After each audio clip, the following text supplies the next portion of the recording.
اللهم صل وسلم وبارك على سيدنا محمد وعلى اله وصحبه اجمعين. يا صباح الفل، يا صباح الورد، يا صباح الياسمين، صباحكم مليان خير ورضا وامل وتفاؤل واطمئنان وراحه بال. اخويا جاي عايد عليا وقال لي انا عايز اتغدى عندك، وكمان هو اللي طلب الاكل. قلت له كده بس من عيون انت تؤمر. تعالوا نشوف هنغديه ايه، ونغديه بالطريقه عامله ازاي. نعملها مع بعض بطريقه سهله وبسيطه كده الغدوه بتاعه النهارده. معايا بيضه كده حطيت عليها شويه ميه وقلبتها تقليبه كويسه. هحط بقى عليها معلقه دقيق كبيره. لا، في الاول هحط نشا علشان كده الفراخ بتاعتي تبقى مقرمشه. وهحط بقى الدقيق. طبعا بقى كمية الدقيق وكمية الخلطة اللي انا هعملها دي على قد كمية الفراخ اللي انت هتعمليها. انا عندي 3 صدور فراخ كبيرة. فهعملها بقى زي ما انتوا شايفين كده. اول حاجة حطيت قلبت شوية الدقيق والنشا مع شوية مية. واحط بقى التوابل بتاعتي. التوابل موجودة عندك. انا حطيت بابريكا وكزبرة وكمون وقرفة ناعمة وبصل بودر وتوم بودر وايه تاني، وجنزبيل بودر. كنت بحط البصل البودر. طبعا لو عندك شويه كركم حطي، بس انا ما حبيتش احط. وحطيت كمان معلقه دبس رمان كده عشان تديني طعم حلو. وهدي لها تقليبه كده واعملها خلطه عامله زي خلطه الزلابيه او خلطه القرنبيط. لا لا، زي خلطه القرنبيط. همسك بقى الفراخ بتاعتي اقطعها. احنا عايزين نعمل ستريبس. هقطعها كده بشرايح طوليه كده كلها. لان انا هعمل ستريبس بس مش هعمل اي حاجه تانية معاه. آه، هتديني كمية حلوة خالص هتكفي بسم الله ما شاء الله. عملت معايا كمية كويسة خالص.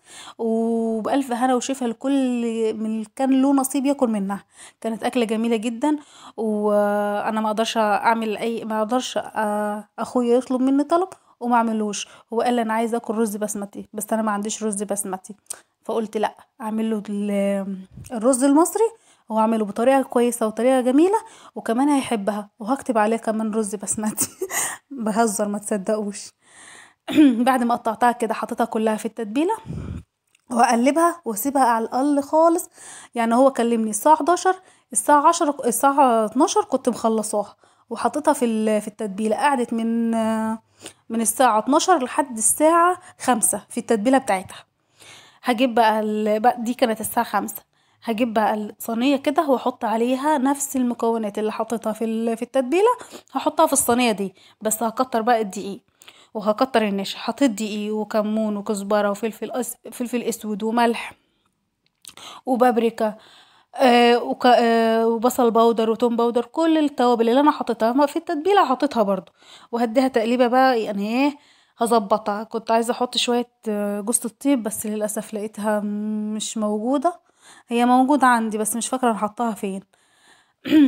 ده البصل البودر مش عارفه ليه هو ماسك في نفسه يعني.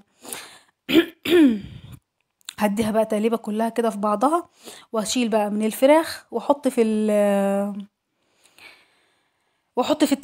الدقيق ده. طبعا بقى اللي انت بتحطي انا حطيت كميه كبيره. انا حطيت في صينيه كبيره علشان ايه؟ تكون الصينيه كبيره كده وواسعه. واعرف اقلب كويس. وحطي بقى الكميه اللي انت عايزاها. انا مسكت كده الفراخ. واقلبها في الدقيق واضغط عليها. اقلبها في الدقيق واضغط عليها ليه؟ علشان تديني الشكل الخارجي اللي بره اللي لما بتتقلي بتديهولك كده. بيبقى شكله كده لطيف كده اللي احنا بنشتريه من بره يعني. بروح جايه مقلباها في دي وضغط عليها. طبعا هعمل الكميه بقى كلها. مش كلها دلوقتي لا. وانا بقى ليه كل الكميه اللي انا هحطها في الطاسه هعملها الاول قبلها على طول. يعني اللي احطه في الطاسه اعمل غيره. انت اعملي زي ايه بالطريقه اللي انت حباها. تعالوا بقى نولع البوتاجاز ونحط عليها الطاسه بتاعتنا. انا حطيت بس حته عجينه كده مكان ايدي علشان اشوف السخونيه بتاعه الزيت. اول ما يسخن معايا هنزل بقى الفراخ بتاعتي. بس وانا بنزلها اديها تنفيضه بسيطه كده عشان يديني الشكل الخارجي بتاعها اللي احنا بنشوفه دايما بنجيبه من المحلات من بره. هنزل بقى عامله الطاسه بتاعتي واسيبها اول ما تاخد لون. ابقى اطلع كده براحتي. جبت حله بقى علشان نعمل الرز. مش احنا قلنا هو عايز رز بسمتي وانا ما عنديش رز بسمتي. فهعمل له الرز بطريقه جميله جدا. هعمل الرز اسمه الرز الريزو. الريزو ده يعني طعمه يجنن. بس ما كتبتش عليه برضو رز بسمتي علشان ما هو باين ان هو رز مصري. انا بهزر على فكره. هحط بقى الماده الدهنيه بتاعتي. كان حطيت زبده وزيت واحط فيها قرنفل وحبهان وعود قرفة وورق لوري ولومي مجفف. دي التوابل الصحيحة بتاعتي. اول ما يتشوحوا معايا كده واشم ريحتهم هنزل بالرز، بس هطلع بس الاول الفراخ من الطاسة. طبعا انا بعد ما عملت الرز ده وقلت تقريبا 3/4 الفراخ، سبتهم ورحت كان جالي ضيوف ورحت قعدت معاهم. حطيت الرز بتاعي. اول ما حطيت الرز بتاعي وحطيت عليه التوابل، شوحته شويه يعني، وحطيت عليه التوابل فلفل اسود وكمون وكزبره وكتار من القرفه الناعمه، وحطيت عليه معلقه كاتشب كبيره ومعلقه دبس رمان ومعلقه صويا صوص، وحطيت كمان سنه زعفران بودر. طبعا لو عندك كركم حطي، وطبعا اظبطي الملح بتاعك. انا لو عندك كركم حطي، انا حطيت بس سنه زعفران. واحط بقى الميه بتاعتي بعد ما اشوح واسيبه يستوي. هظبط بس الميه بتاعته واسيبه يستوي. ده الرز والريزو. تعالوا بقى نشوف الاكل بعد ما خلص.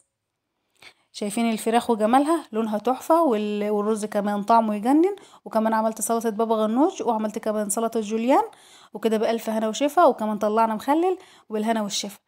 كده الفيديو بتاعنا النهارده خلص. يا رب الفيديو يكون عجبكم. لو الفيديو عجبكم ما تنسوش اللايك والشير وسبسكرايب لمطبخ سمسم، واشوفكم في فيديو جديد. باي.